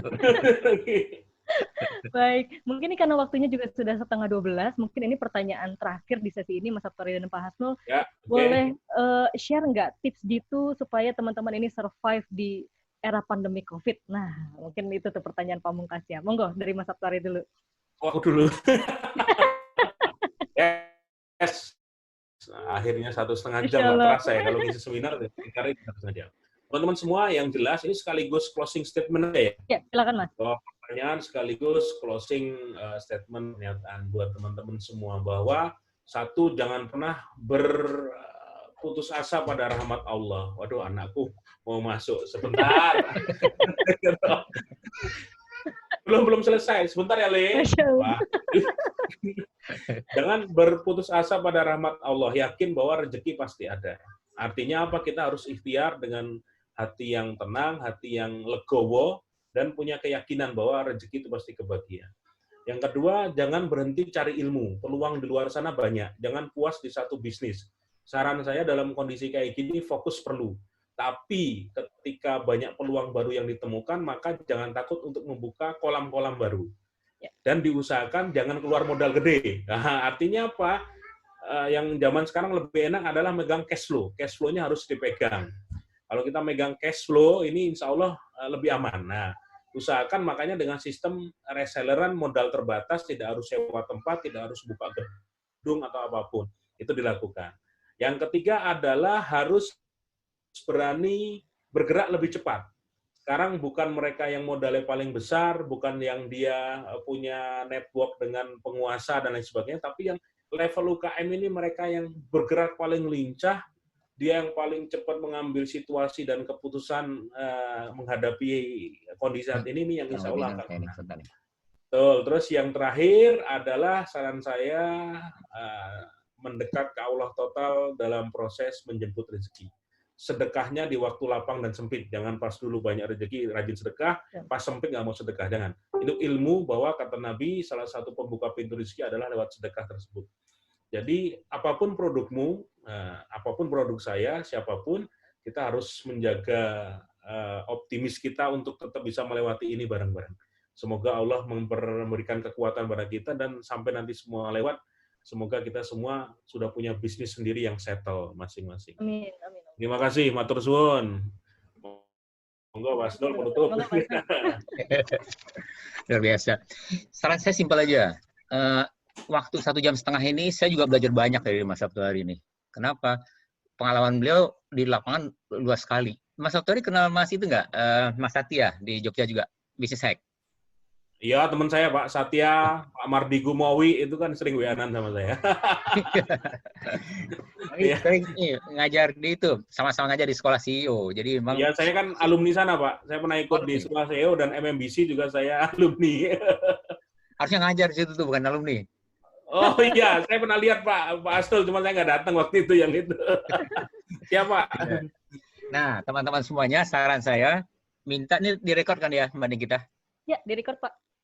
Nah, karena gini, kalau kita dengar enak ya, enak. Tapi kan orang lain semuanya. Nah, biar kita menjadi diri kita, pelajari lagi yang ini kan cuma sejam setengah, nggak lama nih. Rekamannya dilihat, coba lihat satu persatu. Apa saran-saran Mas Sabtuari tadi itu, apa saran saya sedikit tadi itu, coba liatin. Nah, terus tulis. Ya, itu yang diajarkan sama bos saya dulu di Rutnya Indosat waktu saya masih masuk awal itu. Kemanapun belajar, apapun belajar, catat. Tapi catat bukan apa yang diajari, tapi apa akan saya lakukan berdasarkan yang diajari dia gitu. Oke. Jadi saya sarankan lihat rekamannya, coba di ini catat tuh harus apa, sebaiknya apa. Ini karena kan nggak ada ini ya, nggak ada ininya kan, kita nggak ada slide-nya kan. Jadi harus catat dari omongannya tadi. Catat, melakukan. Terus saya di mana sekarang, saya mau lakukan apa. Itu saran saya. Karena itu ilmunya lengkap sekali tuh. Apakah mau jadi reseller, mau produk baru, gimana cara lihat pasar. Aduh, lengkap sekali dikasih sama kita berdua tuh. Ya, kita bagus sekali mancingnya. Udah komplit set sebetulnya ya. Kayaknya udah dapat skenario-nya. Jadi teman-teman tinggal itu apa yang orang lain lakukan dan apa yang saya lakukan. Nah, yang terusnya ke depan yang saya lakukan itu tadi. Dan cara segitu saya pikir skenario akan dapat tuh. Ya, teman-teman semuanya. Kenapa? Kadang-kadang itu seminar itu jeleknya satu aja.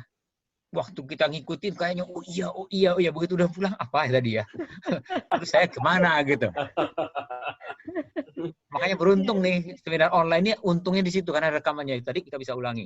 Nah, tapi sedikit rajin dan turunkanlah. Seperti tadi sekarang mungkin kita masih di top ya, pelan-pelan turun jadi peace ya, tiap top spot jadi peace spot. Turunkanlah sedikit ini kita mulai belajar ini, mulailah dari mana? Di mana titik nol saya, apa yang saya lakukan gitu.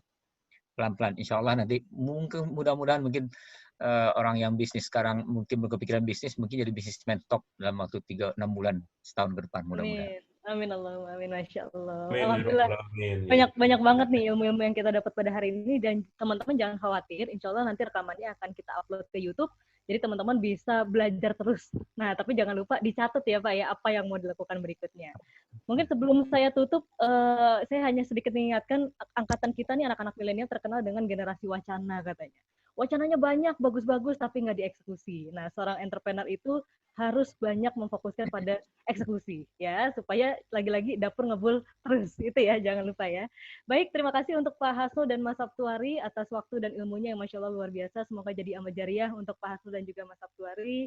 Terima kasih juga untuk teman-teman yang sudah hadir pada hari ini, serta partner-partner kami dari Dompet Duafa, Remaja Islam Masjid Sunda Kelapa, Dewan Kepemudaan Nasional, dan juga ukmindonesia.id.